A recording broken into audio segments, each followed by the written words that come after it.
Hi everyone, Mike here from Bikes by Mike with another cycling related video. I'm back upstairs to talk to you about two topical performance supplements. Both claim to lessen the dreaded lactic burn we feel in our legs during long and hard efforts. But they accomplish this in uniquely different ways. So I went about to test these two out to determine if they actually do what they claim to do and whether they offer a significant performance benefit over using nothing at all. And finally, whether using both together offers the maximum performance gain possible. Okay, let's get to it. Before we get into this, let me talk briefly about supplements in general. Are they necessary? I think the honest answer is no, but. No, you don't need to use supplements to be able to ride a bike, nor do you even need supplements to ride a bike fast. Now for the but part.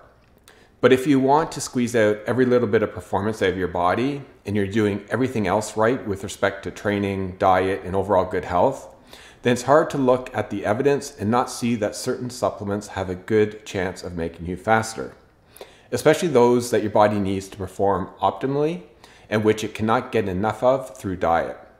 If you haven't seen Jeff Cavalier's YouTube video on this, I strongly suggest you check it out, as he makes the case for supplements quite convincingly, while also making the point that supplements are not a shortcut to getting results. Seriously, check it out, it's really good. Today I'm reviewing LactiGo Performance and Recovery Gel alongside Amp Human PR Lotion. LactiGo claims to improve both aerobic and anaerobic capacity, reduce muscle fatigue, and improve muscle recovery. If you're a cyclist, I'm sure all that sounds very nice. Its performance-related ingredients include carnosine, magnesium, and menthol. I have not previously used LactiGo, but I have been using PR Lotion for about 2 years now. I covered its benefit previously on my Oat Root Pyrenees episode 3 video on cycling nutrition and supplements.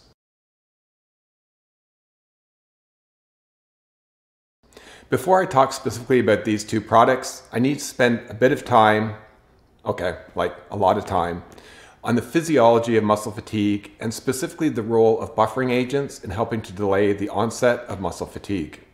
You see, there are several products on the market that claim to reduce the dreaded lactic acid burn, but they can use different approaches in how they intervene in the body's energy extraction process to push the limits of muscle fatigue.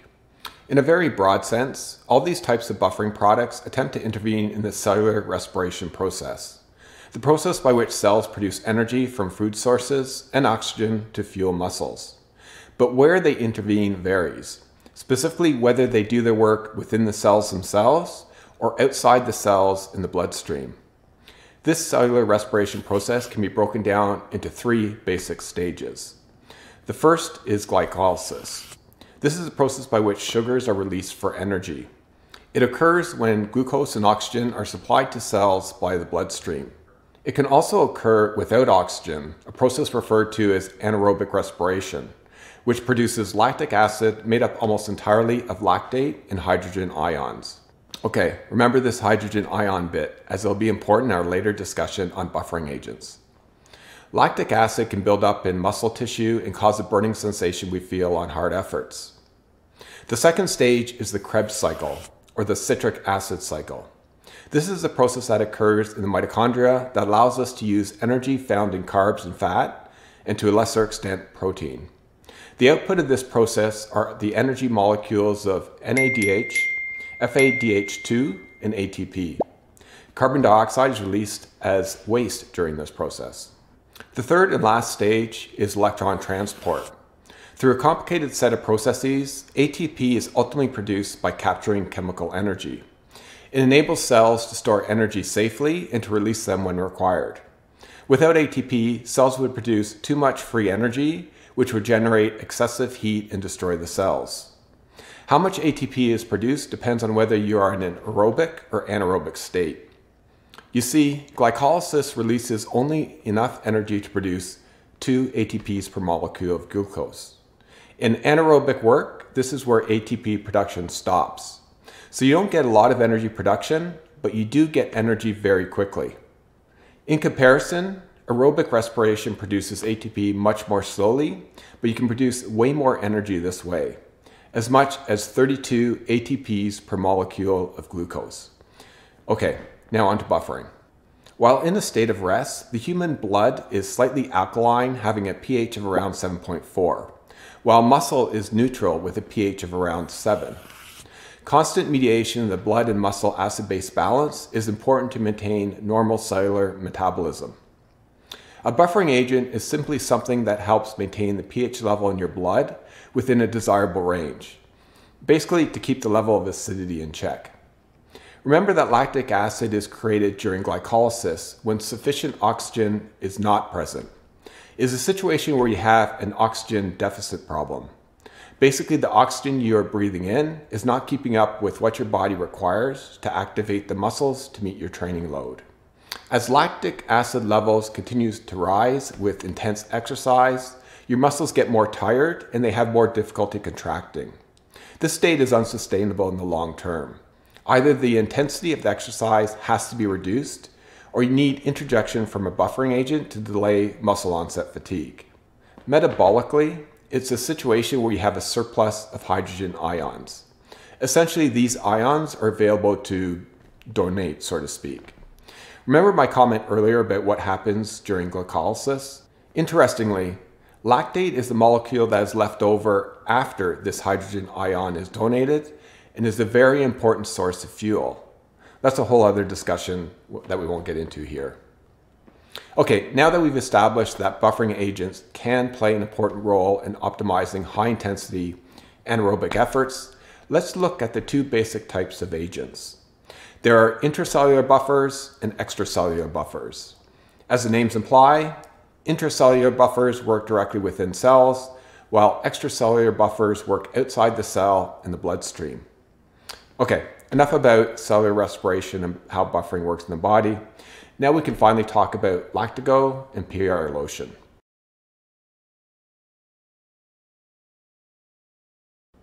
LactiGo is the intracellular buffer. It regulates acidity levels from within the cells themselves. Unlike any other buffering product on the market today, it contains carnosine. Carnosine is the only way to buffer acidity levels from within the cell. And one could say, certainly LactiGo says it themselves, that targeting the acidity level within the cell is a more direct way of addressing the problem than trying to buffer hydrogen ions within the blood. And it works more quickly because it addresses the excess acidity level directly at its source. What does the science say about the efficacy of LactiGo as an athletic performance aid? Well, it hasn't been studied extensively. The only research paper I found is the same one and only one that is mentioned on LactiGo's website. That said, the findings are promising. The study showed that those study participants taking LactiGo benefited from a 5.4% improvement in maximum aerobic capacity over the control group. And the researchers concluded that these findings suggest that the application of LactiGo topical carnosine gel is an effective ergogenic aid able to significantly increase performance of elite soccer players. But they go on to say, while clinically significant, the study was underpowered to reach statistical significance and provide clear insight into performance improvements during the maximum aerobic capacity test. So the authors did recognize limitations in the study and the need for further research. And it should be noted that the study was limited to just 11 elite athletes. Now, let's look at AmpHuman PR Lotion, which takes a different approach to buffering. PR Lotion is an extracellular buffer, with its main ingredient being sodium bicarbonate, baking soda essentially, menthol, and a transporter to get it through the skin. Studies have found that sodium bicarbonate can neutralize the acidic impact of the hydrogen ions in your blood. It has been used by athletes for decades to improve performance, and its efficacy has been proven in several past studies. The most promising study showed that baking soda improved performance in swimmers and cyclists by up to 3%. However, this study included a systematic review of 35 relevant sodium bicarbonate studies completed between 2016 and 2018, and found that about half of them showed positive results from sodium bicarbonate supplementation. While promising, the author could not recommend the use of sodium bicarbonate as a performance enhancer, given the existence of limitations found in several studies. This does not mean that sodium bicarbonate is not effective, simply that it requires more and better studies. a common theme among supplements, unfortunately. Now, a big caveat here is that the compelling evidence in favor of sodium bicarbonate is in its natural form when it's ingested. I only found 2 studies specifically on PR Lotion where the sodium bicarbonate is applied topically. An early 2016 study showed that PR Lotion reduced post-exercise blood lactate levels to 17.8% lower than the control group. However, this study was not published in a peer-reviewed journal.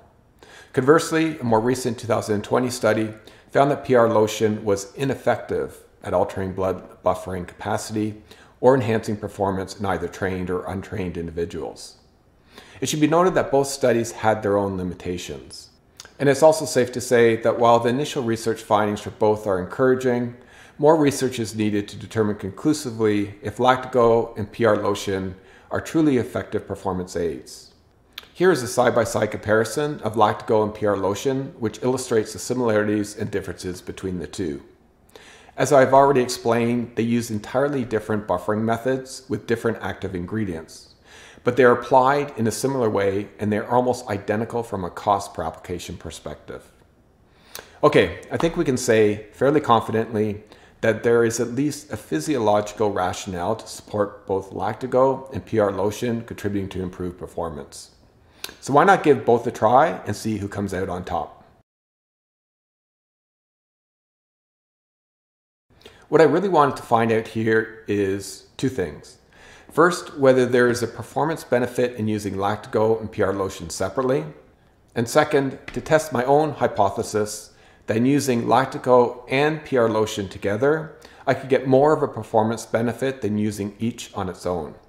Assuming, of course, that I see performance benefits in each.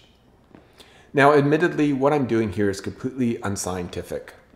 There is no double-blind study, which kind of sucks. But I can only do what I can do, and I think what I did here is a step above the many anecdotal reviews you find on the internet for each of these topical buffering agents. So my test was structured as 4 separate functional threshold power tests within a 2-week period. I allowed for enough recovery time in between so I could go full gas on each test. In the first FTP test, I did not use either LactiGo or PR Lotion. This would be my base case, or kind of like my N+1 control group. The second test, I applied LactiGo to both legs as per the directions on the bottle, which is 30 to 45 minutes before my workout. The third test, I applied PR Lotion to both legs as per the directions on the bottle, which is 15 to 30 minutes before my workout. In the last test, I applied both LactiGo and PR Lotion to my legs. I applied LactiGo 45 minutes before my workout and PR Lotion half an hour before my workout. Again, following each company's own application's instructions. When looking at FTP tests, there's really 2 options. The first is a standard 20-minute FTP test. You start with a warm-up of 20 to 25 minutes and then do a maximal 20-minute effort. Your 1-hour FTP is calculated by taking your average 20-minute power and multiplying it by 92 or 95%. The second way to estimate FTP is with the ramp test. This method is used less often, and some believe it may be a bit less accurate than the 20-minute test. But since the amount of time you spend in the painful state of going full gas is less than a 20-minute test, I find it personally less physically and mentally draining than the 20-minute test. And since I needed to repeat an FTP test 4 times in this case, I wanted a less draining spin, so I decided on the ramp test for this study. For the record, I've tested my FTP using both methods, and the difference in my power numbers was less than 1%. So I consider both methods equivalent to one another. I could do a separate video just on the different approaches out there to the ramp test, so I won't get into too much detail here. The protocol I've used is the one recommended by the originator of the test, but is not the exact format so often used on various platforms like Swift, TrainerRoad, and others. I start with a 25-minute warm-up before I go into the actual ramp test. You don't want too short of a warm-up, otherwise your body simply won't be ready for the super high-intensity effort that will follow in the ramp. Some cyclists will keep the warm-up brief at 10 or 15 minutes, but I need at least 25 minutes to be ready for a threshold effort. After 25 minutes, I start my ramp power at 200 watts and then increase the resistance by 5 watts every 12 seconds and ride until full exhaustion. Basically until I can't turn the pedals anymore. It starts off quite comfortable, but you'll find that it goes from very hard to failure in a very short time, typically less than a minute. After the test is completed, I finish it off with a 5-minute cool down spin. I calculate my 1 hour FTP by taking my best 60-second effort and multiplying it by 0.75. Because the FTP test requires so much effort and is so draining on the body, I knew that I had to do each test when I was fully fresh and fully recovered. So to ensure this, I didn't do the test unless I had at least one easy day prior to the test. Also, I checked 2 recovery metrics when I woke up in the morning to make sure I was fully recovered. I used resting heart rate and heart rate variability, or HRV. If I woke up and either of these 2 numbers indicated that I was still in recovery mode, I didn't do the FTP test. Beyond my FTP power results, the only other test metric I felt the need to track was my rate of perceived exertion, or RPE. The RPE scale runs from 0 to 10, with 0 being the workout that feels the easiest, to 10 being the hardest workout you can possibly complete.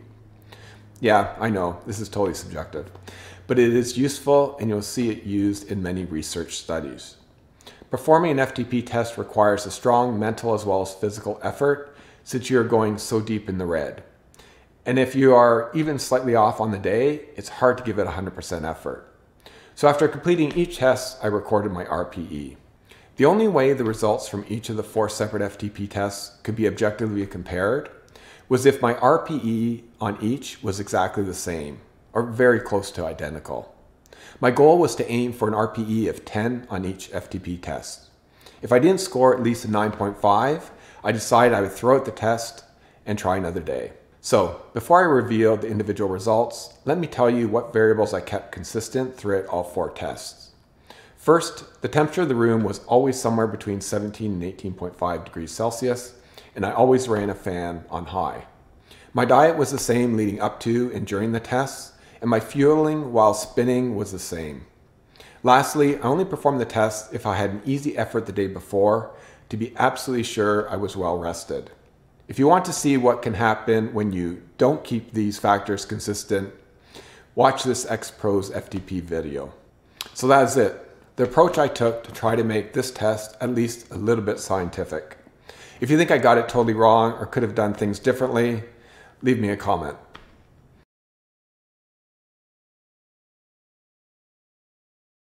Okay, let's check out my results. My base case FTP test was taken on January 22nd. So here I didn't apply anything to my legs. No LactiGo or PR Lotion. My resting heart rate and heart rate variability scores taken when I woke up in the morning were within my normal range, and I felt ready for a high intensity effort. My rate of perceived exertion was 9.5 out of 10. I had at most 5 seconds more to give. That's all. My FTP was 259, which is about where I'd expect it to be, and only 2 watts difference from my previous test taken several weeks back. My second test was taken on January 24th. Here I went with only LactiGo applied to my legs. My resting heart rate and HRV scores the morning of the test were both within normal range. I felt good that day, and my FTP of 267 reflects that. That's the highest FTP I have ever recorded, which I'm really happy with, particularly given it's the off season. This LactiGo FTP test was a 3.1% improvement over the base case test. I rated my effort as a 9.5 out of 10, as I think I could have squeezed out another 5 seconds or so if my life depended on it. But that's it. My third test was taken on February 1st. Here I went with only PR Lotion applied to my legs. Again, my resting heart rate and HRV scores were both within normal range, and I felt completely ready for a full gas effort. While I felt strong during most of the ramp test, I felt I wasn't as strong as during the other 2 tests in the last minute or 2. Because I was worried I wouldn't beat my base case, I gave it every ounce of energy I had. I literally couldn't have turned the cranks half a revolution more, even if my life depended on it. For that, I rated it a 10 out of 10 for RPE. My FTP of 262 was just 1.2% better than my base case scenario. My final FTP test was taken on February 3rd. This was to test my hypothesis that I could squeeze out additional power by using both LactiGo and PR Lotion together on both legs. As with all the other tests, my resting heart rate and HRV scores were all normal. Maybe it was the extra bit of cooling effect produced by all the menthol that is present in both these supplements, but my legs felt very fresh throughout the ride, and I recorded a new highest FTP score of 269 watts, which is 3.9% improvement over my base case. As I predicted, there did appear to be a combined benefit of using LactiGo and PR Lotion together. As you can see, the LactiGo only test increased my FTP by 8 watts over my base case. The PR Lotion only test increased my FTP by 3 watts over my base case. And the LactiGo plus PR Lotion test increased my FTP by 10 watts over my base case. So based on my findings, it appears that by taking both supplements together, the additive effect was in play. Basically, I was able to get the sum of the effect of each supplement acting independently. That's pretty cool. So time now for my final thoughts on LactiGo and Amp Human PR Lotion. I have to say that the results I saw from both supplements was better than I ever expected, especially for LactiGo. I'm an old guy who's been cycling for quite a long time, so for me it's very difficult to even obtain a 1% improvement in my fitness year over year. To be able to achieve a 3.9% increase in FTP wattage over my base case and to set a new personal best FTP is way much more than I expected. And it's even more satisfying to have done this during the off season. From a competitive standpoint, this gain in endurance is significant and will definitely improve my race results. If I could only choose one of two supplements, I would obviously choose LactiGo as it produces results almost 3 times better than PR Lotion. But given that neither of these two are ridiculously expensive to use, I'll probably continue to use both of them for training rides and races. I like the idea that in using them both, I can benefit from 2 completely different types of buffering agents. If nothing else, there must be a placebo benefit to that. I hope some of this has been helpful. If you have any questions or comments, please pass them along. That's all I've got for today, folks. If you like this video, please give me a thumbs up and share it with your friends. And if you're not subscribed to this channel, please subscribe, as it will allow me to produce more content for all of you. See you next time. Happy rolling.